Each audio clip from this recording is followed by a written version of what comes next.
मध्य प्रदेश विधानसभा चुनाव 2023 में बड़ी जीत मिलने के बाद अब बीजेपी की नजर लोकसभा चुनाव 2024 पर है। ऐसे में बीजेपी ने ग्वालियर चंबल अंचल में अपनी जीत की विसाद बिछाना शुरू कर दिया है और ग्वालियर लोकसभा सीट पर जिताऊ प्रत्याशी के नाम को लेकर तैयारियों में जुटी हुई है। हालांकि एमपी विधानसभा चुनाव में बड़ी जीत और अभी हाल ही में राम मंदिर मुद्दे को लेकर बीजेपी काफी उत्साहित है, तो वहीं ग्वालियर लोकसभा की सीट पर भी वो विधानसभा बार भी कांग्रेस के बराबरी में खड़ी है। ऐसे में बीजेपी के कब्जे वाली ग्वालियर लोकसभा सीट पर आधा दर्जन बड़े दिग्गज नेताओं की नजर टिकी हुई है, तो वहीं कई भाजपा पदाधिकारी भी टिकट की आस लगाए बैठे हैं। मध्य प्रदेश विधानसभा चुनाव 2023 में अप्रत्याशित जीत दर्ज करने वाली बीजेपी के बारे में कहा जाता है कि वो हमेशा चुनावी मोड में रहती है। ऐसे में लोकसभा चुनाव 2024 करीब है और ग्वालियर लोकसभा सीट पर लंबे समय से बीजेपी का कब्जा है। अभी हाल ही में ग्वालियर में विवेक शेजवलकर सांसद के पद पर काबिज हैं, लेकिन जिस तरह से भारतीय जनता पार्टी की कार्यशैली रही है वो किसी को भी चुनाव के ऐन मौके पर प्रत्याशी बना देती है। ऐसे में ग्वालियर चंबल अंचल में कई बड़े दिग्गज नेताओं के नाम पर भी लोकसभा प्रत्याशी के दावेदार के तौर पर देखे जा रहे हैं। हालांकि भारतीय जनता पार्टी के नेता लोकसभा दावेदारों के नाम को लेकर खुलकर कुछ भी नहीं कह रहे, लेकिन इस बात को बहुत जरूर स्वीकार कर रहे हैं कि उनके कई बड़े नेता दावेदारों की फहरिस्त में शामिल हैं। लेकिन इन सब के बावजूद बीजेपी आला कमान ऐसे प्रत्याशी को ही मौका देगी जो जनता के बीच रहता हो और जीतने की प्रबल ताकत रखता हो। तो कितने दावेदार हैं अभी आपके? मुख्य तो 4-5 हैं ही, उसके अलावा और भी दावेदारी लोग कर रहे हैं। देखिए, दावा करना तो प्रत्येक कार्यकर्ता कर सकता है, लेकिन योग्य उम्मीदवार जिसका जनाधार हो, जो जीतने की योग्यता रखता हो, जिसमें आगे बढ़ने की संभावनाएं हो, ऐसा प्रबल दावेदार प्रत्याशी पार्टी उतारने वाली है और ऐतिहासिक विजय दर्ज करेगी। राजनीतिक विश्लेषक भी मानते हैं कि एमपी विधानसभा चुनाव 2023 में बीजेपी को मिली बड़ी जीत से वो काफी विश्वास से भरे हुए हैं।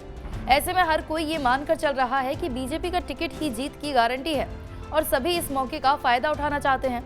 ऐसे में सबसे पहले संभावित दावेदार मौजूदा सांसद विवेक शेजवलकर ही है, लेकिन अगर बीजेपी का कोई क्राइटेरिया सामने आता है तो फिर अंचल का सबसे बड़ा नाम केंद्रीय मंत्री ज्योतिरादित्य सिंधिया को लोकसभा प्रत्याशी बनाया जा सकता है, क्योंकि बीजेपी में आने के बाद वो ग्वालियर में ज्यादा सक्रिय है और डेवलपमेंट का काम कराकर उसका श्रेय लेने का प्रयास करना ये दर्शाता है कि वे ग्वालियर लोकसभा से चुनावी तैयारी कर रहे हैं।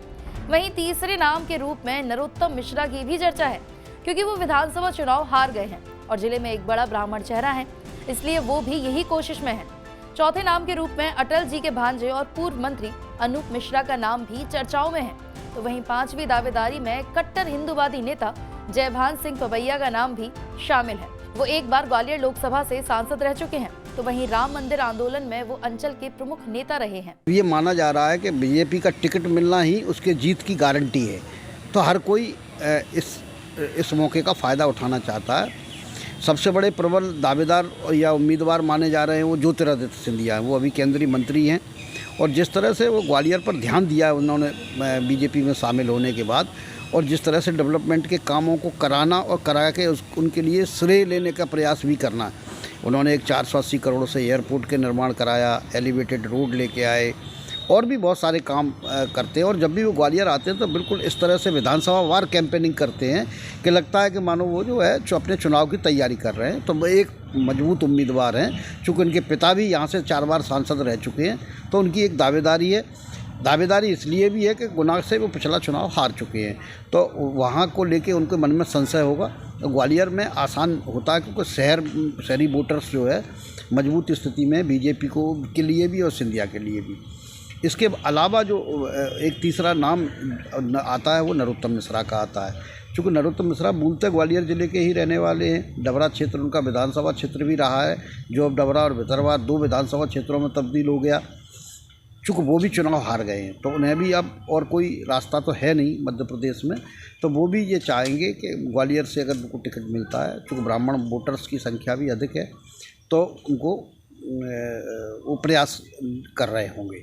इसके अलावा एक नाम अनूप मिश्रा का है, क्योंकि अनूप मिश्रा भी कद्दावर नेता रहे, मुरैना से सांसद रहे, यहाँ से लगभग 3 विधानसभा क्षेत्रों से वो विधायक रह चुके हैं। इस बार उनको टिकट नहीं मिला।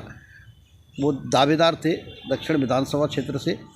हो सकता है पुलिस पार्टी से उनकी बातचीत हुई हो और इसको कंपनसेट करने के लिए उनको ग्वालियर लोकसभा क्षेत्र से टिकट दे दिया जाए।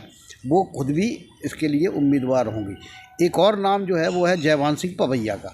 जयभान सिंह पवैया भी यहाँ से 3 बार सांसद का चुनाव लड़ चुके हैं, 2 बार हारे, 1 बार जीते। तो इस तरह से जो है उनकी भी दावेदारी प्रबल है, क्योंकि राम जन्मभूमि आंदोलन के वो एक मुख्य चेहरा रहे हैं और इस समय राम जन्मभूमि को लेके चर्चा पूरी तरह से आम है। तो हो सकता है पार्टी उन पर भी दांव लगाए। तो इस तरह से ये प्रबल दावेदार अभी नज़र आ रहे हैं। आपको बता दें कि विधानसभा चुनाव 2023 में मिली बड़ी जीत और राम मंदिर की प्रतिष्ठा होने के बाद बीजेपी के पक्ष में माहौल बना हुआ है। ऐसे में भारतीय जनता पार्टी लोकसभा चुनाव 2024 को लेकर पूरी तरह से उत्साहित है। लेकिन बीजेपी के आधा दर्जन बड़े कद्दावर नेताओं के अलावा कई भाजपा पदाधिकारी ऐसे भी हैं जो ग्वालियर लोकसभा से टिकट पाने की आस लगाए बैठे हैं। ऐसे में अब देखना होगा कि बीजेपी आला कमान इस बार अपने किसी बड़े नेता को चुनावी मैदान में उतारता है या फिर इस बार प्रत्याशी के तौर पर किसी नए चेहरे को मौका देता है। ग्वालियर से धर्मेंद्र शर्मा की रिपोर्ट, TV9 मध्य प्रदेश।